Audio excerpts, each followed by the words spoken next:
Good morning. আশা করি আপনারা খুব ভালো আছেন, আমরাও ভালো আছি। আজ সকাল সকাল ছাদে উঠেছি।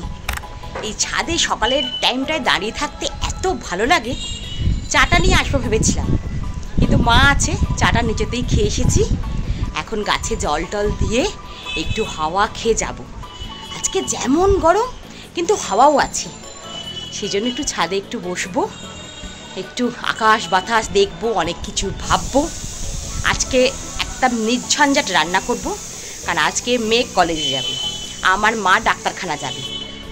রোদ্দুর স্কুল চলে গেছে, ওর বাবা নিয়ে গেছে। এখন রোদ্দুরদের স্কুলটা ভীষণ টাইমিংটা উল্টোপাল্টা করে দিয়েছে, 1:30টার সময় ওকে আবার আনতে যেতে হবে। আজকে এক তরকারি ভাত, এটাই ইচ্ছা আছে, দেখা যাক কী হয়। আপনারা গরমে কেমন আছেন কমেন্ট করে জানান। সাবধানে থাকবেন, আর রোদ টোদ হলে একটু কম বেরোন বাড়ির বাইরে, যদি না দরকার পড়ে। দরকার তো পড়েই, সকলকেই বাজার দোকান কাজকর্মে বেরোতে হয়। আমাদের গরমের দেশ, গরমটাকে উপভোগ করতে হবে। আমার কিন্তু গরমটা বেশ ভালোই লাগে। হ্যাঁ, পাখার তলা থেকে যেতে পারি না, সরতে পারি না, কিন্তু ঠান্ডার থেকে আমার গরমকাল ভালোই লাগে। অনেকেই হয়তো বলে আমি একটু অন্য টাইপের, গরম কারোর ভালো লাগে না, কিন্তু আমার ভালো লাগে। চলুন ছাদের কাজকর্ম সেরে নিচে যাই। আজকে ব্রেকফাস্ট আর কিছুই কেউ করবে না, চা বিস্কিট খেয়েছে। এরপরে সবাই একেবারে ভাত খেয়ে তাড়াতাড়ি বেরিয়ে যায়। ছাদে একটা চেয়ার আছে, আমি একটু বসি, এখানে ব্রেকফাস্ট করি, চা খাই, বিশেষ করে চাটা খাই। আর এই গাছপালা, এখান থেকে রাস্তাটা দেখা যায়, দেখি কি যে ভালো লাগে। মানে নিজের জন্য একটু সময় বার করা।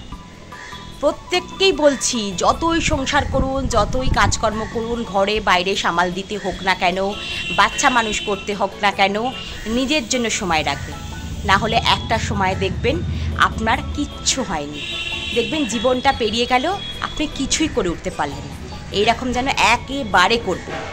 আর সংসারে যতই আপনি কাজ করুন না কেন, কোনো দিন কিন্তু সংসার আপনাকে ছাড়বে না। সেজন্য নিজের সময় নিজে বার করুন, নিজেকে বাঁচতে শেখান নিজের মতন করে। প্রত্যেকেই দেখবেন প্রত্যেকের মতন করে বাঁচে। আপনার হাজব্যান্ড বলুন, ছেলে মেয়ে বলুন, মা বাবা বলুন, শ্বশুর শাশুড়ি বলুন, মানে পরিবারের যে কোনো মানুষ কিন্তু নিজের মতন করে বাঁচতে পারে। কেউ টিভি দেখতে ভালোবাসে, কেউ গল্পের বই পড়তে ভালোবাসে। আমার কর্তা যেমন আড্ডা মারতে ভালোবাসে, তাদের একটা গ্রুপ আছে, তারা রাত্রিবেলা মানে এই রাত্রি 10টা থেকে 11:30 অবধি আড্ডা মারে। কিন্তু আমরা যারা বাড়িতে থাকি তাদের যেন মনে হয় কাজ আর শেষ হচ্ছে না, সেরকম করবেন না। আর যারা বাইরে কাজ করেন, অফিসে কাজ করেন, বাড়ি ফেরেন, সেখানে সংসার করতে হয়, তাদেরও বলবো নিজের জন্য সময় একটু বেছে রাখুন, যেটা সম্পূর্ণ নিজের হবে। আমার এই সময়টা খুব ভালো লাগে, যেটা আমার নিজের। সারা দিনের মধ্যে 5 মিনিট 10 মিনিট সেটা আমার নিজের। আমি হয়তো গল্পের বই পড়ি, একটু আঁকি, একটু সেলাই করি, একটু আকাশ পাতাল ভাবি, একটু কবিতা পড়ি, এরকমভাবেই দিনটা কাটাই। আমি শিখেছি নিজের জন্য সময় বার করতে শিখতে হয়, কেউ আপনাকে সময় দেবে না। সেই জন্য প্রত্যেককেই বলছি, নিজের জন্য বাঁচুন, নিজের জন্য সময় বার করুন। আর বক বক করবো না, এখন নিজের কাজকর্ম সারবো। অবশ্যই 10 মিনিট কিন্তু আমার নিজের। তাহলে আবার আপনাদের সাথে পরে কথা বলবো, এখন একটু নিজের মতন করে কাটাই। তাহলে চলুন রান্নাবান্নাগুলো সেরে ফেলি। আজকে সারাদিন কি করব আপনাদের সাথে সবটাই শেয়ার করব, আশা করি আপনাদের ভালো লাগবে। রান্নাঘরে চলে এসে রান্নার জোগাড়টা করে নিয়েছি। আজকে করব একটা ঠাকুর বাড়ির রান্না, ঠাকুর বাড়ির রুই মাছের কালিয়া। এখানে মাছ নিয়েছি, মাছ ভালো করে ধুয়ে নুন হলুদ মাখিয়ে রেখেছি। আর লাগবে পেঁয়াজ কুচি, কাঁচা লঙ্কা, ধনেপাতা, রসুন, আদা, এইগুলো দিয়ে আজকে হবে মাছের কালিয়া। প্রথমে কড়াইতে সাদা তেল গরম করে কিছুটা পেঁয়াজ কুচি ভাজতে দিয়ে দিয়েছি। এইটা কিন্তু বেরেস্তা হবে, মানে ভেজে তুলে রাখবো। ততক্ষণ যে মশলাটা মিক্সিতে বেটে নিতে হবে সেটার ব্যবস্থা করে নিই। পেঁয়াজ দিয়েছি, আদা, রসুন, কাঁচা লঙ্কা, ধনেপাতা আর 1 চামচ পোস্ত দিয়ে ভালো করে ওটা বেটে নিতে হবে। ততক্ষণ এবার পেঁয়াজের বেরেস্তাটা হয়ে গেছে, আমি তুলে রেখেছি। এরপরে ওই সাদা তেলের মধ্যে 1 চামচ ঘি দিয়েছি, তার মধ্যে মাছগুলো দিয়ে ভালো করে ভেজে তুলে রাখতে হবে। ঠাকুরবাড়ির রান্না কিন্তু পুরোটাই ঘি হয়, কিন্তু আমি স্বাস্থ্য সচেতন, আমরা অত ঘি খেয়ে সহ্য করতে পারবো না, সেই জন্য আমি তেল ঘি মিশিয়ে রান্না করছি। আপনারা কেউ চাইলে পুরো ঘিয়েতেই রান্নাটা করতে পারেন। এরপর মাছগুলো ভাজা হয়ে গেছে, আমি তুলে রাখবো। এবার এই তেলেতেই যে মশলাটা আমি মিক্সিতে বেটে নিয়েছি সেই মশলাটা দেব। তার আগে দেব কিছু ফোড়ন। মশলাটায় ধনেপাতা আছে বলে এরকম কালচে দেখতে হয়েছে। আমার সব মাছ ভাজা হয়ে গেছে। এবার গোটা গরম মশলা ফোড়ন দিয়ে দিচ্ছি, 2টো ছোট এলাচ, লবঙ্গ, দারচিনি আর 2টো তেজপাতা। এরপর আমি বাটা মশলাটা ঢেলে দিলাম।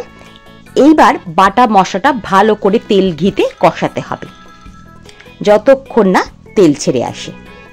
অবশ্যই এর মধ্যে কিছু গুঁড়ো মশলা পড়বে। হলুদ গুঁড়ো দিয়েছি, দেব 2 চামচ জিরে গুঁড়ো, এরপরে দেব 2 চামচ ধনে গুঁড়ো,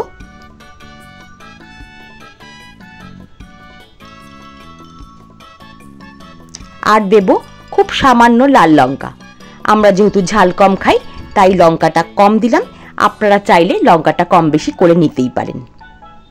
এরপর আর কিছুই নয়, কষাবো আর মিক্সির বাটি ধোয়া জল একটু দিয়ে দেবো যাতে মশলাটা না পুড়ে যায়। বেশ ভালো করে যখন কষে আসবে তখন দিয়ে দেবো পরিমাণ মতো নুন ও চিনি। আবার কষতে থাকতে হবে। রান্নাটার কিন্তু কোনো ঝামেলা নেই, একটু ধৈর্য ধরে কষে রান্না করলেই সুন্দর হবে। 1 বাটি টক দই ফেটিয়ে রেখেছি। এইবার গ্যাসের ফ্লেম লো করে টক দইটা দিয়ে মেশাতে থাকবো। যখন দইটা ভালো করে গ্রেভিতে মিশে যাবে এবং গ্রেভিটা বেশ সুন্দর একটা দেখতে হয়ে যাবে তখন হালকা হাতে মাছগুলো দিয়ে দেবো।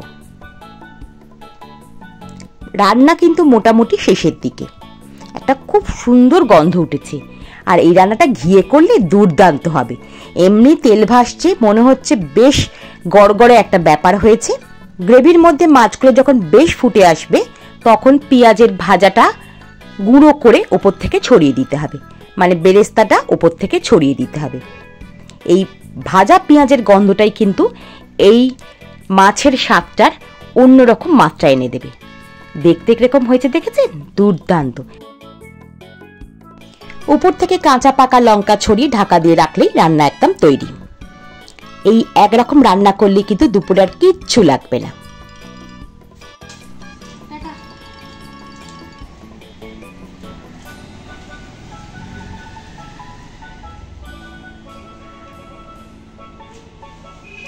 মেয়ে খেয়ে দিয়ে কলেজের জন্য বেরিয়ে গেল। এবার আমার মাকে খেতে দিয়ে দিই, কারণ মা ডাক্তারখানায় যাবে আর আমরা একে একে বসে পড়বো। আজকে ঠাকুর বাড়ির রান্না ঘোষ বাড়িতে হয়েছে। অসাধারণ রেসিপিটা। এই রান্না দিয়ে 1 থালা ভাত আপনি এমনি এমনি খেয়ে নিতে পারবেন, আর কিচ্ছু লাগবে না। গ্রেভিটা যা দেখতে হয়েছে না, আর গন্ধ যা উঠছে, আপনারা বাড়িতে একবার ট্রাই করে দেখতে পারেন, খুব সুন্দর হয়। রুই মাছের কালিয়া দেখছেন, তেলটা দেখুন, আপনাদের দেখাচ্ছি, দেখুন, দেখেছেন কি সুন্দর গ্রেভিটা দেখতে লাগছে।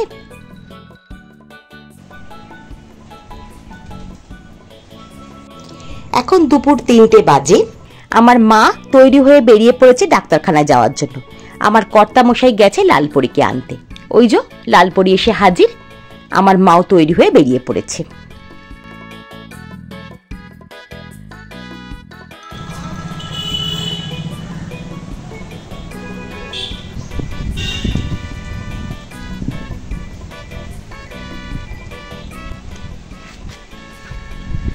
চলুন, সবাই এক এক করে বেরিয়ে গেছে। এখন আমি আর রোদ্দুর বাড়িতে আছি। এখন আর কিছু কাজ নেই। আজকে একটু ঘুম দেব, দুপুরবেলা ঘুম, সেটা দেব। আজকে ভিডিওটা আর বাড়াবো না, এখানে ভিডিওটা শেষ করছি। যদি ভিডিওটা ভালো লেগে থাকে একটা লাইক করবেন। আপনি যদি আমার চ্যানেলে নতুন হন একটা সাবস্ক্রাইব করে বন্ধু হওয়ার অনুরোধ রাখলাম। আপনারা ভালো থাকবেন, সাবধানে থাকবেন। আমি ঘোষবাড়ি পরম্পরার চৈতালি আজ তবে আসি।